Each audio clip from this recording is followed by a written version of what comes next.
Hello everyone, मैं विद्युत सिंह रही, director and founder of Infovia Technologies Indore. मैं आज आपको बताऊंगा कि जावा में वेब डेवलपर कैसे बनते हैं। तो वेब डेवलपमेंट जावा में करने के लिए कुछ आपको स्टेप फॉलो करने होंगे, कुछ चीज़ें सीखने होंगी। तो क्या क्या आपको सीखना है? सबसे पहले आपको अप्लाइड कोड जावा सीखनी है, एक तरीके से आपको लर्न करना है, जिसमें सबसे पहला पार्ट होता है बेसिक्स ऑफ जावा, जहाँ पे हम फंडामेंटल्स को लर्न करते हैं। Class, object, variable, data types, operators, statics, instance, ये बहुत सारी चीजें होती हैं। Looping statement, conditional statement, if else, for loop, while loop, do while loop, for each loop, ऐसे बहुत सारी चीजें आती हैं। इसके साथ ही साथ आपको नोटपैड के साथ साथ आप आईडी पे वर्क करें, लाइक इक्लिप्स आईडी हो गया, इसके अलावा VS कोड हो गया, या आप चाहे तो इंटेलिजेंट प्लेटफॉर्म या आईडी टूल भी सीख सकते हैं। साथ ही साथ बेसिक कंप्लीट होने के बाद आपको लर्न करना है स्ट्रिंग हैंडलिंग। स्ट्रिंग हैंडलिंग बहुत इंपॉर्टेंट पार्ट है, जहाँ पे string buffer, string builder, mutability, immutability, string literal pool, constant pool, ऐसी चीज़ों पे अपन फोकस करते हैं। स्ट्रिंग हैंडलिंग के साथ साथ अगला आपको स्टेप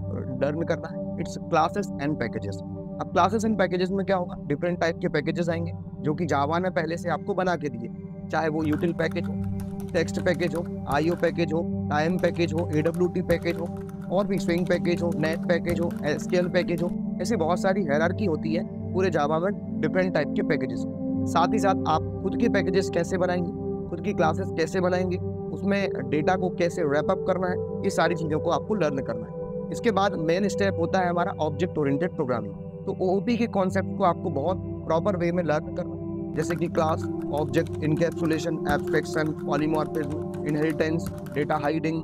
साथ ही साथ इसके बाद आपको लर्न करना है, फोकस करना है एक्सेप्शन हैंडलिंग में। तो एक्सेप्शन हैंडलिंग मतलब एक्सेप्शन को हैंडल कैसे करते हैं, उसके बहुत सारी टेक्निक्स जावा ने प्रोवाइड की है। उसमें try, catch, throws, finally, assert, generic catch block, pipe operators, है ना, कस्टम एक्सेप्शन कैसे क्रिएट करना है, इसके ये सारी चीज़ों को आपको लर्न करना है। और जैसे ही आपका एक्सेप्शन हैंडलिंग वाला पार्ट कंप्लीट होता है, आप फोकस करें कलेक्शन फ्रेमवर्क पर। तो basically collection framework pre defined data structure है, जो कि जावा ने आपको पहले से बना के दिया है, तैयार करके दिया है। तो कलेक्शन फ्रेमवर्क में मेनली फोकस्ड पार्ट क्या क्या होते हैं, कलेक्शन इंटरफेस फोकस्ड होता है, list, set, Q, DQ, map, और भी बहुत सारी चीज़ें इसके अंदर होती हैं। तो अरे list, link list, vector, stack, hash table, hash map, linked hash map, है ना, set, pre set, sorted set, DQ, और इसके अंदर भी काफ़ी सारी चीज़ें होंगी। साथ ही साथ आपको सॉर्टिंग की टेक्निक्स भी इसमें सीखना है, जैसे कि कंपेरेबल, कंपेरेटर, सॉर्टिंग की टेक्निक्स कैसे कैसे यूज़ कर सकते हैं, यूटिलिटीज क्लासेस कौन कौन सी होती हैं, ये सब पार्ट कलेक्शन फ्रेमवर्क के अंदर आता है। अगला पार्ट हमारा होता है जेनरिक्स क्रिएट करना, जेनरिक्स को यूज़ कैसे करना है, उस पर अपन को फोकस करना है। जेनरिक कंप्लीट होने के बाद आप फोकस करें फाइल हैंडलिंग पर, जैसे कि फाइल्स होती हैं, फोल्डर्स होता है, उनको मैनिपुलेट कैसे करना है, क्रिएट कैसे करना है, डिलीट कैसे करना है, उस पर उससे डेटा को रीड कैसे करना है, सेकेंडरी मेमोरी से डेटा को रीड कैसे करना है, ये सारी चीज़ों पे अपन को फोकस करना है। उसी वाले पार्ट में आता है सीरियलाइजेशन, डीसीरियलाइजेशन, साथ ही साथ लाइक इनक्रिप्शन, डिक्रिप्शन टेक्निक्स वगैरह, इन पे हम फोकस करते हैं। और इसके बाद अप्लाइड कोर जावा का लास्ट पार्ट लर्न करते हैं, it is multi threading. Multi threading में कंकरेंसी होती है, मॉनिटर्स होते हैं, लॉकिंग स्टेटमेंट होते हैं, कुछ गेमिंग्स वगैरह भी हम तैयार करते हैं। तो ये हमारा यहाँ तक बेसिक से लेके मल्टी थ्रेडिंग तक का पार्ट पूरा कहलाता है क्या, अप्लाइड कोर जावा का पार्ट। इसके बाद हम एडवांस वाले पार्ट में आते हैं, वेब पे फोकस करते हैं। तो वेब का पहला पार्ट हमारा HTML से स्टार्ट होता है, जिसमें HTML5 that is base part for web development, HTML5, CSS3, bootstrap 4 और 5 को लर्न कर लीजिए। जावा स्क्रिप्ट ES5 मेन पार्ट होता है, जिसके बेस पर ही आगे की लाइब्रेरीज वगैरह भी आप लर्न कर सकते हो चाहे तो, ठीक है। तो ये हमारा पार्ट हो जाएगा वेब वाले पार्ट, जो कि बेसिक लेवल के फ्रंट एंड को हैंडल कर लेगा। इसके बाद आता है डेटाबेस वाला पार्ट। तो डेटाबेस में SQL, जिसको हम MySQL के साथ करें बेटर रहेगा, Oracle के साथ भी आप जाना चाहें तो जा सकते हैं। तो SQL, इसमें पूरा हमें RDB में इसको स्टेप बाय स्टेप लर्न करने का, जहाँ पे DDL, DCL, DDL, DRL, DQL, ऐसी काफ़ी सारी DML, ऐसी काफ़ी सारी जो है लैंग्वेज होती है। तो इस पर अपन को फोकस कर लेना है। इसके बाद हमारा पार्ट होता है JDBC में भी 2 पार्ट होते हैं। जावा डेटाबेस कनेक्टिविटी में 2 पार्ट होते हैं।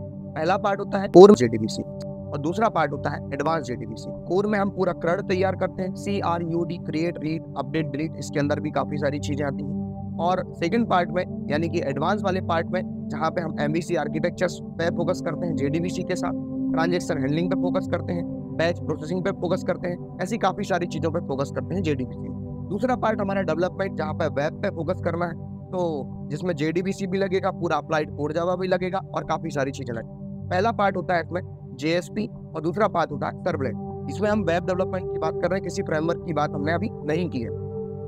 तो पहला जो पार्ट है हमारा JSP और सर्वलेट, इन पे हमें फोकस करना है। JSP stands for Java server pages और सर्वलेट मेनली सर्वर साइड के काम के लिए रिस्पॉन्सिबल होता है। यहीं पे हमें कुछ सर्वर्स पे भी काम करना है, चाहे आप लर्न करना चाहें तो टॉमकेट, अपाची टॉमकेट पे फोकस कर सकते हैं, आप चाहे तो ग्लासपेस्ट पे भी फोकस कर सकते हैं, और भी काफ़ी सारे सर्वर्स अवेलेबल हैं।